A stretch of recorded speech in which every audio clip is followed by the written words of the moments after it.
অনেকেই প্রশ্ন করেন, ডাক্তারবাবু আমার সুগার না ল্যাবে এসছে 135, বাড়িতে টেস্ট করলাম দেখলাম 145, এরকম ডিফারেন্স কেন হলো?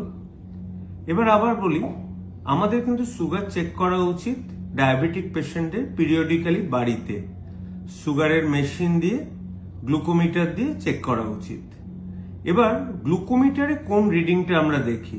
আমরা ক্যাপিলারিতে যে ব্লাড গ্লুকোজটা থাকে সেটা দেখি, আর যখন ভেন থেকে নেওয়া হয় আমরা ভেনাস প্লাজমা গ্লুকোজটা দেখি। দুটোর মধ্যে তফাৎ কি এটা আপনাদের বুঝিয়ে বললে আপনারা ঠিক বুঝতে পারবেন। ধরুন আমাদের হার্ট থেকে যে রক্তটা পাম্প হলো সেটা আর্টারির মাধ্যমে আঙুলে পৌঁছলো।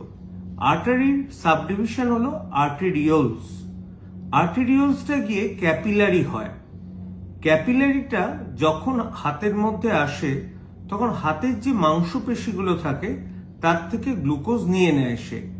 তারপর ক্যাপিলারিগুলো ভেনিউলস হয়, ভেনিউলস বড় হয়ে ভেন হয়, তারপর সেটা রিটার্ন হয় তখন আপনি ভেন থেকে ব্লাড নিচ্ছেন। যথারীতি ক্যাপিলারি থেকে সেই জন্য ব্লাড সুগার একটু বেশি পাওয়া যায় ভেনের চেয়ে, কিন্তু ক্যাপিলারি ব্লাড গ্লুকোজ আপনাদের কিন্তু যারা সুগার রোগী তাদের টেস্ট করা উচিত।